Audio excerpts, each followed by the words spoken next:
Hi, everyone. I'm Claire Gubian. I lead the business transformation team at Dataiku, the universal AI platform, and I'm delighted today to be the moderator of this great conversation between Chris Napoli from Snowflake and John McCambridge from Dataiku. Before we get started, if you have any questions, please feel free to put them in the chat and we will answer them live. Agentic AI for financial services. I'm sure that by now most of you have read the report, the MIT report that states that 95% of AI initiatives fail. While that's true, 5% do not fail, and they actually generate tremendous results, millions and millions of dollars for their companies. Now, if you look at why, there are three reasons for that. Those companies buy rather than they build. They empower line managers rather than going through central labs, and they invest in tools that integrate deeply while adapting over time.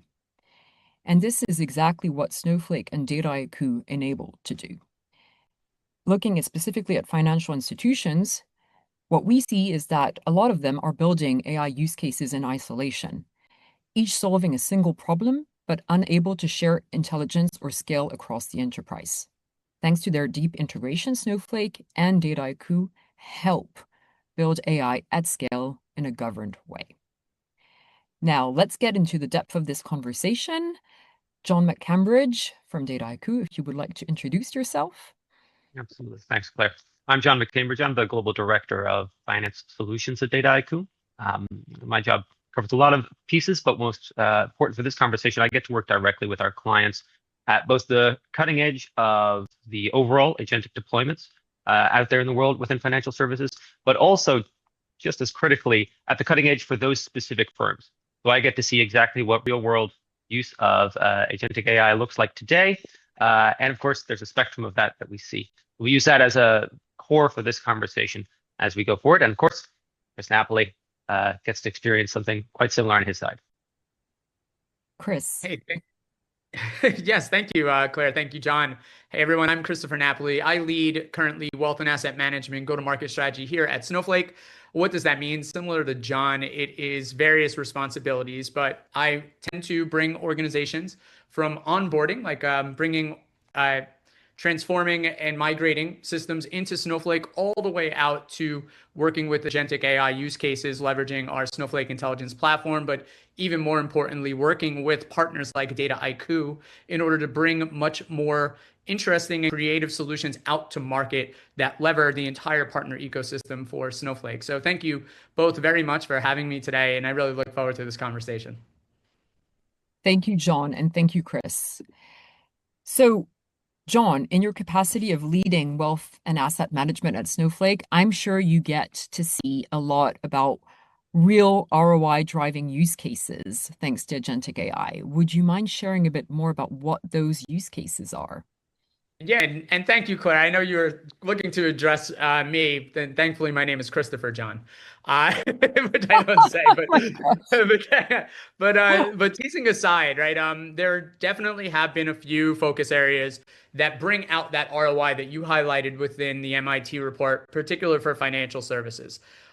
Usually there's three ways that you could lever technology to help the functional aspects of a business, right? There's increasing revenue and focusing on front office activities. There's mitigating risk, which is in the middle part, the middle office, that helps kind of improve in certain cases, say the Sharpe ratio, say for asset management. And then last but not least, operational margin improvements, like where can we go in order to help improve the process along those lines. But the two that I'm going to focus on particularly for this conversation are really the front office and the mitigation of risk plus the improvement in operating margin, really focusing on compliance, regulatory reporting, things in that guise. So if you think about the capital markets in general, and my remit is across all of that, and my career has also been throughout diversified financial institutions and data providers, the front office is kind of really looking at two main areas. There's the sales and marketing aspect of it all. So if you think of the capital markets, wealth management, this is talking about empowering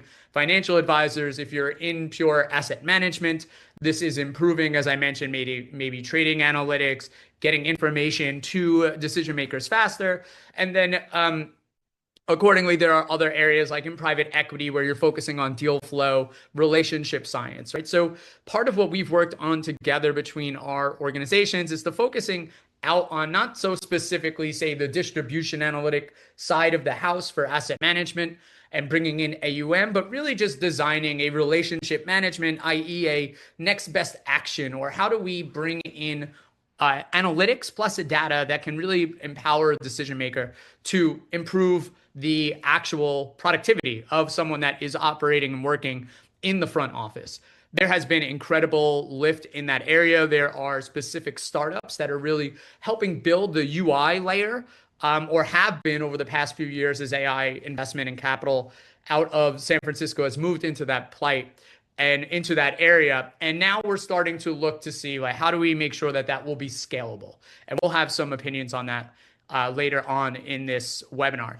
And then last but not least is really the compliance aspect. So over my career and having worked in regulatory reporting, both at software companies as well as at developing a managed service at a consulting organization, roughly 4 to 5% of revenue of a diversified financial institution, large scale investment bank is kind of tied directly to compliance and regulatory issues. So those tend to be the main areas that organizations are looking to try to bring the latest and greatest of technology to help improve their interactions with their client, but also protect the institution as well as help mitigate some of those costs that have been there since Dodd-Frank.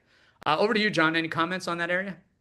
Oh, absolutely. I think we see something very similar, that the two areas where some of the most clear-cut and straightforward wins can be found are indeed in augmentation of relationship management, broadly defined, and in augmentation of operational workflows. As you know well, we have two particular offers in that area that are compelling, one for relationship managers and the other for anti-money laundering teams. And in both of those cases, one of the most fundamental ways that those are successful is taking an existing process that already exists and enhancing it along two dimensions. The first is the classic introduction of the kind of chatbot interface. Now, the interesting thing about those chatbots is, in many cases, at a first glance, they can appear to be approximately equivalent in functionality to a dashboard, a well-made dashboard, to be fair, but a dashboard. Interestingly, though, the real movement of those chatbots in the last 6 to 12 months has been enhancement with quite substantial tooling, which needs to run in the background and needs to connect critically with very relevant, often proprietary, paid-for source systems within the bank.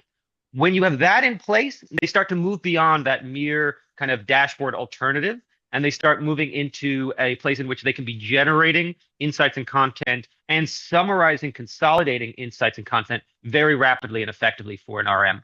So the classic example there would be, for example, pulling together not simply the outputs of a machine learning recommendation model, like an MBA model, but also pulling in perhaps live unstructured data about the latest policies or changes that the bank is attempting to move around when making offers, and simultaneously pulling in quite a diverse array of both private and public information about the client or the areas the client's interested in simultaneously into a synthesized engagement plan.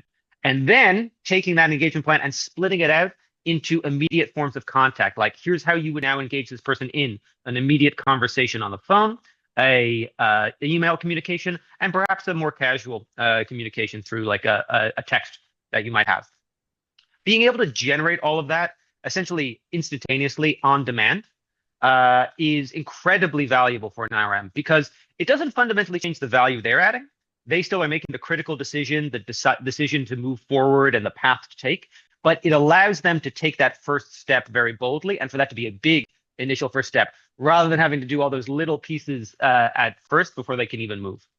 Similarly, from an operational side with something like anti-money laundering, there's incredibly powerful preparatory work that can be done by an agent, not in this case through a chatbot, but instead through a batch approach in which for alerts, an agent can dramatically cover very wide swathes of information, unstructured information, publicly and privately searchable information, but also graph querying in order to prepare a realistic and insightful report for the AML team. Again, not replacing the fundamental value that they're adding, but dramatically accelerating them to the point where they're actually making that decision rather than simply preparing the ground for it.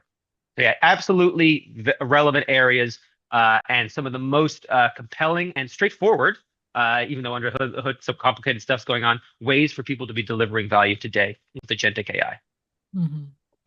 Thank you, Chris and John. So yes, ROI to be found in a lot of those critical processes for financial institutions, from compliance to marketing and sales to risk. Great to hear. John, could you tell us a bit more about the centralized governance and compliance controls that Dataiku and Snowflake provide and that are so critical to success here? Absolutely. And so I can talk from the kind of Dataiku to Snowflake side, and then Chris from the Snowflake to Dataiku side. The important fact being that they're very, very tightly integrated. One of the most important things that here we're just talking at the highest level about data access, compute access, and now LLM or inference access.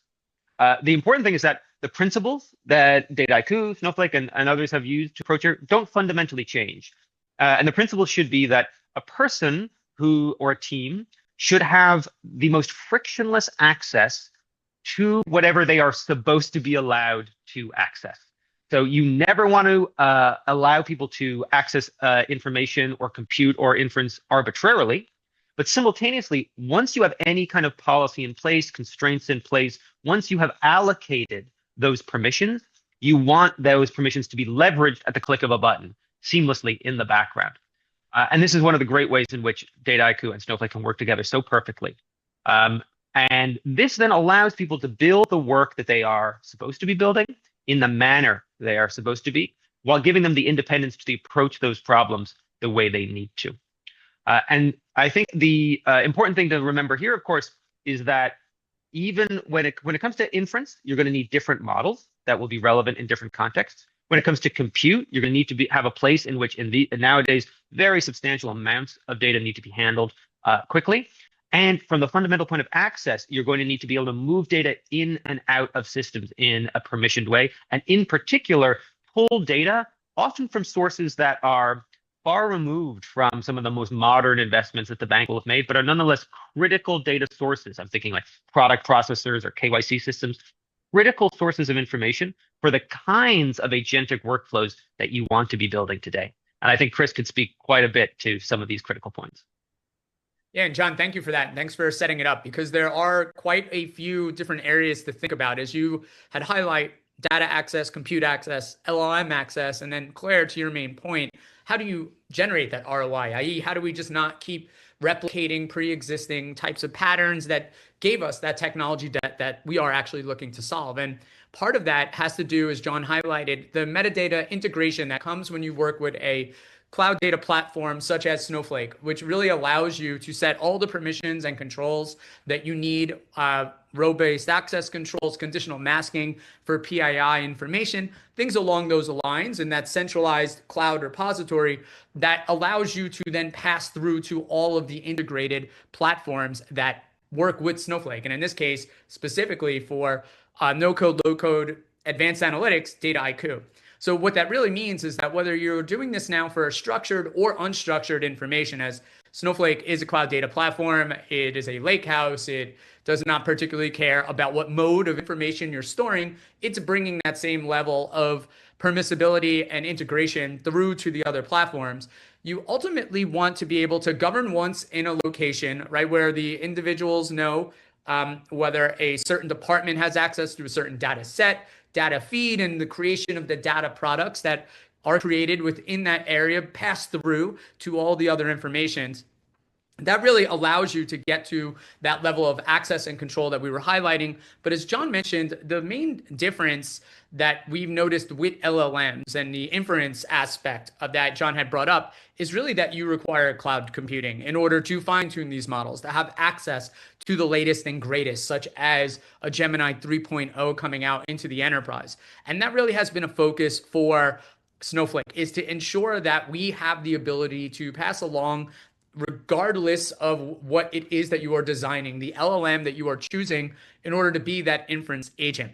And we'll get into a little bit more as we go through about how do you actually control and scale that out. But the thing that I just do want to highlight is that there will be certain types of machine learning models that are used in certain processes of the enterprise. There will be specific LLMs that are higher ROI and functionally serve a specific use case, as opposed to something being ubiquitous across the entire enterprise. And what you start to see is diversified financial institutions really saying that they are going to store in the public cloud their data and their information inside of Snowflake, because it's going to allow them to govern and control once and then disseminate to many, right? As they look to bring out that scalable enterprise or scalable stack to the cloud, that is really how organizations such as Morgan Stanley and others are starting to think about how to go about doing this in a much more robust manner than previously done before. That's so interesting. And actually, I'd love to hear also more about if you think specifically about Gen AI, and when you're dealing with the non-deterministic output in the data lineage of Gen AI, how do these controls differ and improve upon traditional model risk management frameworks? And maybe John, if you want to start us off on this one. Yeah, certainly. So I think the first thing to think about is that the fundamental principles of MRM still apply. There are specific areas where there's just new information, new ways of thinking about the problem that have to be adopted. But if you boil a lot of it down, the exact same things that people would have been worrying about and sensibly handling when it comes to something like machine learning, and before that, complex rules-based models, still apply here. So one of the most fundamental things around that is visibility. You need to have the ability to understand what was the input, what was the output, and how did we get from one to another.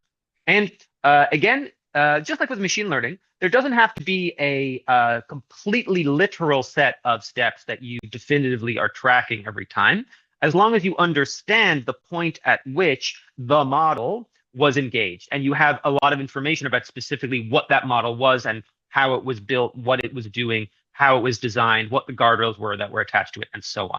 So the very first thing is you need to have a comprehensive understanding of what happened for every output. Now, again, that's the same thing that would have been true for machine learning or any kind of analytics process. And of course, those capabilities are baked directly into Dataiku and that integrated Snowflake partnership, where that total visibility is there.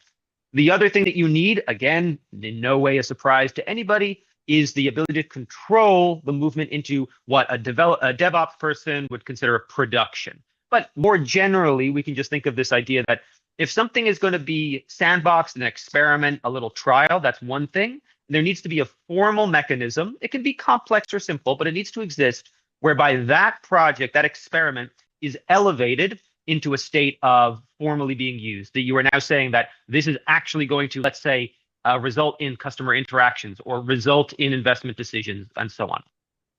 That process also needs to be defined in some way by the firm, and it needs to be, again, measured and controlled and auditable. So if you think about that, in the end, it's the same fundamental ideas. You need to be able to trace why a specific result was generated. And for that, you essentially just need an incredibly precise audit trail and the best in breed capabilities of drilling back into a model like LLM tracing and so on. And then at the more kind of high level of the project, you need to have the ability to know, oh, the only reason that this project is delivering results that are, say, hitting a client or a portfolio is because it went through this robust approval process, which again will vary in its form, firm to firm. The beautiful thing there is that what you really need is a well-controlled and extremely comprehensive oversight of what's going on, which of course Dataiku and Snowflake can offer. And you will need at the edges specific capabilities that are totally new. One of the classic things being things like LLM traces, right? That's just a new concept that didn't exist before. And there's visualization capabilities and so on that need to go along with it. Again, things like these baked right into an offer like Dataiku. And of course, you need to have incredibly strong controls on how anything is being accessed. And there again, we have a great integration between Snowflake's controls and Dataiku's seamless access to them. Chris, would you want to add a few more components on top of that? Yeah, and John, thank you for that detail that goes into the model risk management process. And you know, the funny thing that I have highlighted over the past 3 or 4 years, roughly since OpenAI democratized LLMs to the world, a little bit more so than what people had previously known or what was implemented, is that uniquely the financial services industry has pretty much all of the building blocks as a result of Dodd-Frank and all of the regulatory reporting and rules that had come out after the financial crisis, 2008, to really fine-tune and train not just the pre-existing attestability that was required for model risk management, but also how to stop LLMs from hallucinating and to bring it to a much higher degree of accuracy. And part of what John had highlighted there is that there needs to be additional guardrails, and you will see organizations like NVIDIA and others start to come out with specific guardrail models that help ring fence what the LLM is capable of doing. But even more importantly, and we haven't really discussed this, is that you want to make sure that the LLM is integrated into the cloud data platform so that it's using the functionalities of the LLMs, what it's been designed to do, but never releasing the information that is proprietary to the firm out into the larger model providers, right? That was an initial challenge roughly 3 years ago. I think some of us are familiar with some people posting financial statements into ChatGPT. That world has changed. That just in general, security and governance perimeter is solved by leveraging something such as Snowflake in order to do so. But to append a bit to what you were highlighting, John, it's very much everything as you had mentioned, and just a little bit more food for thought. You definitely need to go through the same testing controls, UAT and production. It's much easier to do so today than what had been prior able to been implemented roughly a decade or so ago. What do I mean? It's rather easy to take a production instance within one command, have a testing UAT area within Snowflake that's a mirror of what that was, not in production. But more importantly, what you're starting to see with some LLMs here is that you can design the system with one. In this case, we'll just stay on topic with Gemini 3.0, but test that the output would be the same or others using chain of thought if you want to bring in another model to just ensure to a regulator or through a model risk management board or compliance team to say, look, we have tested this not just with one, but we've gone a step ahead and say with another, and we are at roughly 99.9% of the same output coming from the model, right? There are new ways to think about this, and as the cost of compute for these models pretty much races to the bottom, that is what is allowing us to ultimately have that ROI lift to that process. We could do more 4I methods of controls or even multi-model methods of controls for these processes, and it is very much profitable and or kind of speaks to the three areas we had mentioned earlier that would allow the introduction of these types of solutions into the marketplace. So the world keeps moving forward. Snowflake has invested very much so in the visibility of models and what occurs through several of our investments. So the world is moving in the enterprise sphere to help us accelerate and pass through, even though these are non-deterministic levels of output, to adopt the latest and greatest technologies for our day-to-day.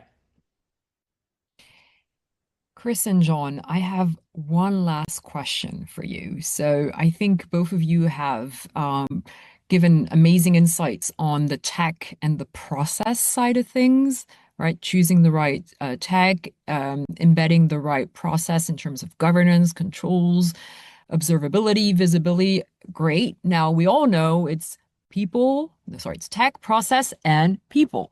Right. So that's the last question I have for you, which is how do you think about the talent part, the organizational part, as we're moving from building models to building agents? And Chris, if you want to start us off there. Yes. And this is very near and dear to my heart, having been around the industry now for greater than 2 decades, is there's a difference between developing a tool and a solution and it being adopted. And that happens not just at financial institutions. It's just the general change management that occurs when we get comfortable in a certain way of doing work and something comes out in the lexicon that we need to be aware of and what that means more so for the future of work. We'll just leave it at that level. But to get around some of those main concerns and just think about what that means in terms of the change management of people. In McKinsey Rewired, they quote roughly that when you're bringing in new technology, a dollar spent for technology should be a dollar spent on change management and organizational improvements, because people do need to actually learn that new process, right? They are, with the large majority of their day and a bit over the 40 hours allocated, doing the work that they have with the tools today. That's just the reality of how the world happens. So you need to think about how to mentor and coach and think about how to bring in this next wave of solutions. And what McKinsey recently has advised is that that is not the most appropriate ratio these days. It really should be, for every dollar in technology, maybe $5 in the change management that goes into organizational and people. And that reason is not because it's much harder to use these technologies. It is not. I am using cursor code and developing demos, and I never in my career thought that would be the case, to be able to be done without needing to work with a technologist or an engineer. It's more so that, as I highlighted, is that the cost of technology has decreased roughly fourfold, right? The first wave of LLMs, we'll just use GPT 3.0 or 3.5, that was probably used in the enterprise. When DeepSeek came out, I mean, it shrunk drastically the amount of tokens that were needed to get roughly to the same degree of answer, right? And as these new models keep developing, they're more accurate. They are improving the cost structure, which is part of why we're advising that you need a very multimodal way, or not too hard to go to one specific model. You need a way to be adaptable so that you're really just APIing in the latest and greatest model that increases accuracy while decreasing costs, right? That will move certain products that were on the bench that may have not had an ROI quickly into production if you're just using a different model that improves the commercials. But back to the point that I was looking to highlight, what does that really mean? As John and I are fortunate enough to work at technology and companies, and because we are in this space and have been, we do understand front end all the way almost to back end kind of infrastructure that makes these applications usable. But that full stack level of development, understanding the GUI layer, like a Dataiku, understanding the lakehouse and storage, like a Snowflake, and understanding the underlying infrastructure that scales it for cloud computing, like a AWS, a Microsoft Azure, or a Google Cloud. That's not, while we take it for granted because we work at these organizations, that is not what I was understanding of this space prior to joining Snowflake roughly 4 years ago. That has really been a lot of what I've been fortunate enough to learn in this role. But when you are thinking about this and how the world has really changed, where some of the use cases are happening by, as I mentioned, specific parts of capital markets like wealth management, but they may also be happening or needed to occur at specific parts of the desk by asset class, private markets relative to, say, fixed income or equity. You do need to be mindful that at some point we need to think of an enterprise architecture that helps simplify not building these data silos and solution silos. And as John mentioned, proprietary data sets or storage locations inside of a financial institution, because those will ultimately be the blockers that do not allow us to get to the level of ROI that we're looking to kind of highlight. So it's just a point of note to highlight, to mention, is that we've learned a lot. We know that a scalable enterprise, much more tech debt friendly, or much less tech debt, is going to wind up being the way that organizations want to think about modernizing. What we do also understand the reality of is we need to do things today. So that's part of what we've been able to look to do jointly as two partners, is to be mindful of the world that exists, help them solve that problem as of today, as what is burning to the board, but also be very, very accretive to the fact that this is not just a short-term solution. We are thinking about this on a very much more enterprise long-term project plan. So thank you for the question, Claire. And John, I'll throw it back to you to add to any of those thoughts. I think the only thing I'll add is a rather kind of mundane point around the importance when building any of these kind of workflows. As you can imagine, you need to simultaneously access both the most cutting edge piece of technology that the firm is leveraging, like the appropriate LLM, while simultaneously being able to access the most boring data set in the universe that's existed for 20 years if not 40 or 50, and has to move through 3 different systems before it lands on a appropriate database to be computed against. And those 2 things have to happen simultaneously, usually in 5 or 10 or 20 different iterations for the final product to actually make sense and be valuable to the firm. And so it's one of the reasons why having a fundamental unified architecture that you're moving towards, while also being realistic about the need to be able to draw in external data sources either on demand or rapidly spin those up, and then to be able to build out the actual flow of that information from the data itself being held to it being computed against, transformed, often in simple ways, but perhaps at large scale, and then to interact with one of these new kind of cutting edge pieces of technology, an LLM, all in a single kind of coherent path, so that some output, which at the end of the day might be both very simple to look at, but when done properly and at the appropriate scale, could deliver massive return by essentially replacing or dramatically scaling down an existing time sink. All of that is how you actually get to productive outcomes.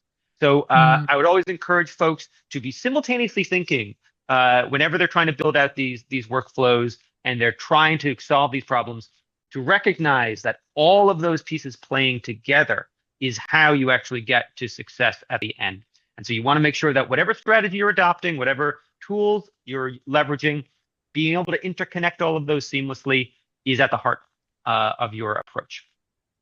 So Claire, I think be keen for us to kind of round out the conversation and make sure that the folks out there get to hear more about how they could find out information about Dataiku, Snowflake, and the broader conversation we're having. Absolutely. Thank you so much to both of you. And indeed, to close this conversation, we would like to show to you how does this partnership between Dataiku and Snowflake work, right? So as mentioned, deep integrations between the 2 platforms in order to provide inclusive and democratized AI to you. Really the vision behind the partnership between Snowflake and Dataiku is to provide a unified architecture where AI agents can access shared data, communicate across workflows, and operate under centralized governance and compliance controls. And a last little gift for you all. We have this guide that we would love for you to download. So if you want to scan that QR code, and this will help you understand a bit more about how agents are the new currency of financial services and how you can get this delivered thanks to the joint value proposition of Dataiku and Snowflake.